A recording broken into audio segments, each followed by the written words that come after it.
Show of வட பட. இது எபிசோட் 4. இன்னைக்கு நம்ம ஷோக்கு வருகை தந்திருக்கும் அந்த படம் என்ன பாத்தீங்கன்னா இஷிகா பாய் இஷிகி ஜான். என்னடி படம் பேர் இப்படி கேவலமா இருக்கு அப்படின்னு கேட்டீங்கன்னா, அந்த பேருக்கு என்ன அர்த்தம் அப்படிங்கிறது போக போக இந்த படத்தை பார்த்தாதான் புரியும். இதுல வேற என்னன்னு பாத்தீங்கன்னா, இது வடக்கு வீரம். என்னங்க எனக்கு ஒண்ணுமே புரியல. அதுதானப்பா எனக்கும் புரியல.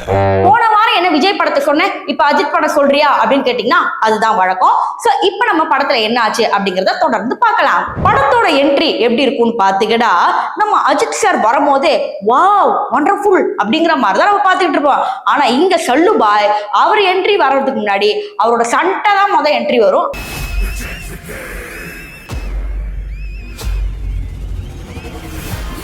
அதாவது சட்டை மேல இருந்து வந்து அதுக்கு மேல சல்லுபாய் குதிப்பாரு.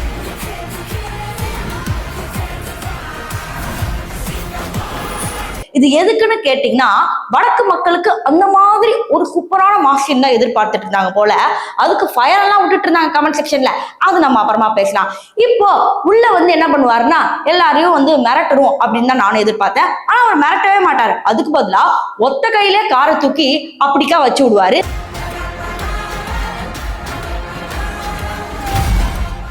யார் சாமி இவன்? எங்க இருந்து வந்திருக்கான்? இது எதுக்கு அப்படின்னு கேட்டீங்கன்னா, இங்க இருக்கிற பாய் அவ்வளவு ஸ்ட்ராங்காமா, அதாவது ஒரு ரவுடி இல்ல, அதை நிரூபிக்கிறதுக்காக ஒரு சில சீன் எல்லாம் வச்சிருக்காங்க. இப்ப அப்படியே முடிச்சுட்டு போயிட்டு நெக்ஸ்ட் வந்து தங்களோட 4 தம்பிகள் இல்ல 3 தம்பிகள் தான். ஆனா வீரம் படத்துல 4 தம்பி ஆச்சே அப்படின்னு கேட்டீங்கன்னா, இங்க பட்ஜெட் இல்லாத காரணத்தினால வெறும் 3 தம்பி தான். அது மட்டும் இல்லாம வீரம்ல சந்தானம் கேரக்டர் தான் வந்து பெருசா பேசப்பட்ட ஒரு கேரக்டர். ஆனா இதுல சந்தானமே கிடையாது, அதாவது காமெடின்றதே ஒண்ணு கிடையாது. அப்போ படம் எப்படி இருக்கும் அப்படிங்கறத நீங்களே முடிவு பண்ணிக்கோங்க. என்னடா பண்ணி வச்சிருக்கீங்க? பொதுவாவே என்ட்ரி சீன் அப்படின்னா அது ஹீரோக்கு தான் ரீமார்க்கா இருக்கும். ஆனா இங்க கொஞ்சம் அப்படியே உல்டாவாயி பெப்சிக்கு இவங்க ஆட் போட்டு காமிச்சிட்டு இருக்காங்க. அப்புறம் தான் இந்த படத்தை ஓட்ட தெரியுது, இந்த படம் முழுக்க ஏதாவது ஒரு ஆடா அங்கங்க வச்சுக்கிட்டு இருக்காங்க. ஏன்னா இந்த படத்துக்கு ஸ்பான்சர் பண்ணனால வேற வழியே இல்லாம எங்கேயாவது வைக்கணுமே அப்படின்னு சொல்லி வச்சுக்கிட்டு இருக்காங்க. அப்ப அந்த காருக்கு ஆடு என்ன ஆடா இருக்கும்? இல்ல ஏன்னா கார் தூக்கி அப்படி வச்சுட்டாங்களே, அதுக்கு ஆட் வச்சா எவன் அந்த கார் வாங்குவான்? அதனால அதை மட்டும் ஒதுக்கிட்டாங்க போல. இதுக்கப்புறம் என்ன நம்ம பார்க்கணும்னா, ரொம்ப முக்கியமான சீன் வந்து தமன்னாவோட சீன் தான். தமன்னாவோட என்ட்ரி சீன் சூப்பரா இருக்கும். அது மட்டும் இல்லாம கொஞ்சம் லவ் போர்ஷன்ஸ்லாம் வச்சிருப்பாங்க. காதல் வராத அஜித்துக்கே காதல் வர வச்ச தம்பிகள் அப்படிங்கிற மாதிரி தான் வந்து படத்தை இங்க கொண்டு போயிருப்பாங்க. ஆனா இங்க கொஞ்சம் ரொம்ப டிஃப்ரெண்ட். அதாவது இங்க பூஜா ஹெட்ஜே, அதாவது பீஸ்ட் படத்துல வந்தாங்களே அவங்க என்ன பண்ணுவாங்கன்னா, எப்படி தமிழ்நாட்டுல இவங்களை வச்சு படம் எடுத்தா ஃபிளாப் ஆகுமோ அதே மாதிரி வடக்குலயே அதே மாதிரி போயிடுச்சு. இவங்க எப்படி பண்ணுவாங்கன்னா, வீட வாடகைக்கு தேடுற மாதிரி போவாங்க. அதாவது சல்மான் வீடு தான் எனக்கு வாடகைக்கு வேணும் அப்படிங்கிற மாதிரி சல்மான் கான் கிட்டே போய் கேட்பாங்க. அதுக்கப்புறம் இந்த படத்துல இவங்க பேரு பாக்கியா. Bhagyalakshmi. Thank you for the help. இதுல எப்படி கோப்பெருந்தேவியோ அதே மாதிரி பூஜா ஹெட்ஜேக்கு இங்க பாக்கியா. இங்க எப்படி வீரம் படத்துல ஒரு பிளாஷ்பேக் வச்சிருப்பாங்க.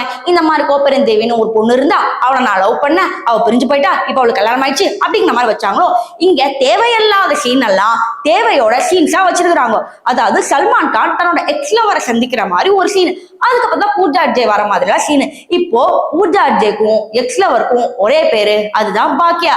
அந்த பேர் சொன்னோன்னே என்ன மாதிரி ரியாக்ஷன் சல்மான் கான் கொடுப்பாரு அப்படிங்கறத இப்ப பாருங்க.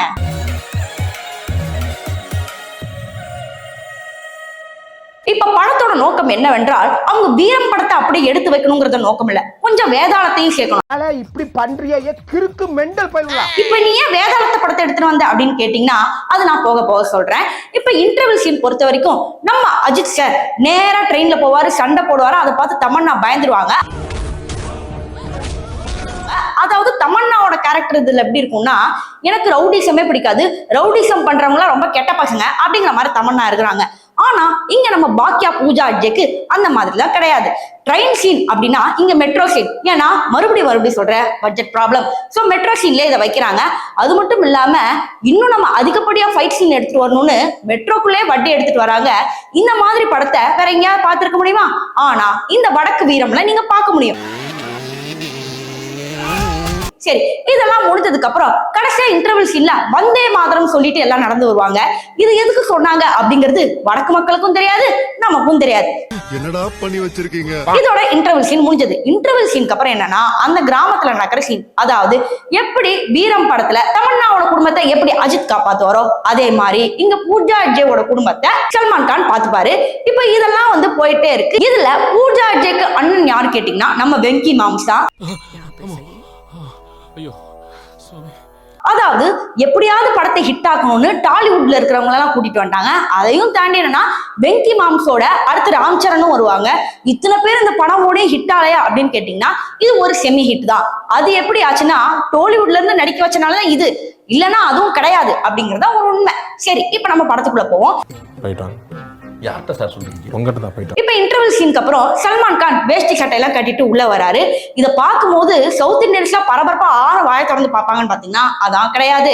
சல்மான் கானுக்கு எப்படி பேண்ட் போட்டாலே டான்ஸ் வராதோ அதே மாதிரி வேட்டி போட்டா மட்டும் டான்ஸ் வந்துருமா? அதே மாதிரி 10 தடவை வேஷ்டி சட்டையோட ஆட வைக்கிறாங்க. பாவம் சல்லுபாய்க்கு முடியல. சரி, இதெல்லாம் ஒரு பக்கம் இருக்கட்டும். இதுல வெங்கி மாம்ஸ்க்கும் அதே மாதிரி எங்க குடும்பத்துக்கு சண்டையெல்லாம் சரிப்பட்டு வராது, நீ போயிடு சொல்லு அப்படிங்கிற மாதிரி தான் பேசுவாங்க. ஆனா கிளைமேக்ஸ் சீன்ல பாத்தீங்கன்னா வெங்கி பாயே ஒரு ரவுடி தான் அப்படின்னு ஒரு பாஷா பிளாஷ்பேக்க வெங்கி பாய்க்கு சொல்றாங்க. அதாவது தன்னோட தங்கச்சிக்காக வெங்கி பாய் வந்து சண்டையெல்லாம் விட்டுட்டாராம். இப்போ தங்கச்சியை காப்பாத்துறதுக்கு தான் வெங்கி பாய் சல்மான் கான் சண்டை போடுற மாதிரி ஒரு சீன்ஸை வச்சிருப்பாங்க. இதை பார்க்கும் போது எவ்வளவு நாராசமா இருக்கு அப்படின்னு நீங்க நினைச்சாலும் அங்க வடக்கு பாய்க்கு ரீமேக்னா காப்பி அப்படின்னு நம்ம சொல்லிருக்கோம்ல, அதனால எந்த பயலும் காப்பின்னு சொல்லக்கூடாதுன்னு அவங்க இஷ்டத்துக்கு அங்கங்க மசாலா போட்டு படம் எடுத்து வச்சிருக்காங்க. இதெல்லாம் ஒரு பக்கம் இருக்கும் போது கடைசியா நம்ம கிளைமேக்ஸ்ல பார்க்கும் போது பூஜா அஜயும் சல்மான் கானும் எல்லாருமே சேர்ந்துருவாங்க. இதோட படம் முடிஞ்சது. இதுல தம்பி கேரக்டர் தங்கச்சி கேரக்டர் அப்படின்னு ஸ்பெசிபிக்கா வீரம் படத்துல நிறைய இம்பார்ட்டன்ஸ் கொடுத்திருப்பாங்க. ஆனா இங்க சொல்லுபாய்க்கு மட்டும் தான் சுத்தி இம்பார்ட்டன்ஸே தவிர மிச்ச கேரக்டருக்கு இம்பார்ட்டன்ஸ் கிடையாது. ஈவன் வெங்கி மாம்ஸ்க்கும் நான் இதை சொல்லிட்டு இருக்கேன். அத வேற ஞாபகப்படுத்திட்டீங்க. நெஞ்சமெல்லாம் பொண்ணா இருக்கு தம்பி. இதுல நம்ம இன்னொரு விஷயம் பார்க்கணும். படத்தை விட முக்கியமான ஒரு விஷயம் என்னன்னா பாட்டுனாலதான் படமே ஓடும் அப்படிங்கிற மாதிரி ஒரு விஷயம் இந்தியாவில மட்டும்தான் நடக்கும். அதே மாதிரி சொல்லுபாய்க்கு பாட்டுகளை வைத்து தான் இந்த படத்தையே கூட்டிட்டு போயிருக்காங்க. வீரம் படத்துல என்னவோ 4 பாட்டு தான், ஆனா இங்க சொல்லுபாய் படத்துல கிட்டத்தட்ட 10 பாட்டுக்கு மேல வச்சிருக்காங்க. அதுல இன்ட்ரோ பாட்டு இதுதான், அதுக்கப்புறம் வர ரொமான்ஸ் பாட்டு இதுதான்.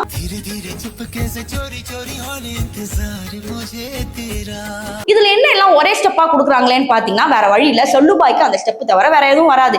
ரீசெண்டா சொல்லுபாய் நடனம் ஆடிய இந்த ஸ்டெப் வந்து இன்டர்நெட் ஃபுல்லா வைரல் ஆச்சு. இது எந்த படத்துல வந்துச்சுன்னு நீங்க யோசிச்சு பாத்தீங்கன்னா நம்ம வடக்கு வீரம் படத்துல தான் இந்த ஸ்டெப் வந்துச்சு. ஆனா அதோட கமெண்ட் செக்ஷனை நீங்க உற்று நோக்கினாதான் தெரியும், என்னடா சல்மான் கான் இப்படி ஆடுறாங்க, சூப்பர் ஸ்டெப் சொல்லுஜி அப்படிங்கிற மாதிரி சொல்றாங்க. அப்ப வடக்கு மக்கள் எந்த அளவுக்கு அந்த ஸ்டெப்பை பார்த்து மயங்கி கிடக்குறாங்க அப்படிங்கறத நீங்க கமெண்ட் செக்ஷன்ல சொல்லுங்க. இதையும் தாண்டி இம்பார்ட்டன்டான ஒரு பாட்டு இருக்கு. என்னன்னு கேட்டீங்கன்னா குழந்தைகளுக்கு நம்ம ரைம் சொல்லி கொடுக்கறதுக்கு எவ்வளவு கஷ்டப்படுறோம். ஆனா இதுல ஜானி ஜானி எஸ் பாப்பான்னு ஒரு ரைம்ஸ் பாட்டு வருது. அதாவது twinkle twinkle little star, Johny Johny yes papa, ringa ரிங்கா ரோசஸ்ன்னு எல்லா ரைம்ஸையும் சேர்த்து ஒரு பாட்டா கொடுத்துருக்காங்க. அந்த பாட்டையும் ஒரு சில கிளிப்ஸ் கேட்டு வாங்குவோம். சோ உங்க குழந்தைகளுக்கோ இல்ல பிறக்க போற குழந்தைங்களுக்கோ ரைம்ஸ் சொல்லி தரணும் அப்படின்னா நம்ம சொல்லுஜி பாட்டை போட்டு விட்டுருங்க. மறக்காம அவங்களும் ரைம்ஸ் கத்துப்பாங்க. சரி, நம்ம பெரியவங்கள தான் பிடிக்க முடியாது, அட்லீஸ்ட் குழந்தைங்களை பிடிச்சாவது தியேட்டர்ல உட்கார வைக்கலாம்னு நினைச்சு என்னமோ எடுத்தாங்க. பட் வந்து இது அல்டிமேட்லி ஃபிளாப்னு சொல்ல மாட்டேன், ஒரு செமி ஹிட் தான். கிட்டத்தட்ட 153 கோடி போட்டு படத்தை எடுத்தாலும் கடைசியில ஒரு 185 கோடியாவது வாங்கிட்டாங்கல்ல, அப்ப இது செமி ஹிட் தான். சோ இதோட படம் முடிஞ்சது. இது வேதாளமா வீரமா அப்படின்னு கேட்டீங்கன்னா அங்க இருக்கிற டைரக்டருக்கே தெரியாது. இதுல ஃபைனலா ஒண்ணு சொல்லணும் விட்டேனே, அவன் நிறுத்துற அந்த லூசுக்கு மட்டும் வந்துட்டே இருக்கான் போடுறா வர நிறுத்துற அவனை. இத்தனை கொரியோகிராஃபி கேவலமா இருக்கே, இதை யார் பண்ணிருப்பாங்கன்னு என்னைக்காவது யோசிச்சு பாத்தீங்களா? அதுவும் நம்ம ஜானி மாஸ்டர் பையா தான். இதுக்கு full and full Jani master தான் கொரியோகிராஃபி பண்ணிருக்காரு. அவர் தான் அப்படி பண்ணீங்களான்னு கேட்டீங்கன்னா அவர் தான் பண்ணிருப்பாரு அப்படிங்கறத நான் சொல்றேன். உங்களுக்கு சந்தேகம் இருந்தா மறக்காம கூகுள்ல போய் செக் பண்ணிக்கோங்க. அடுத்த வாரம் வடப்பட எபிசோட உங்களை நான் சந்திக்கிறேன். சோ இத்துடன் உங்களிடமிருந்து விடைபெறுவது நான் உங்கள் சிவரஞ்சனி, ரெட் டேப் தமிழ்ல இருந்து.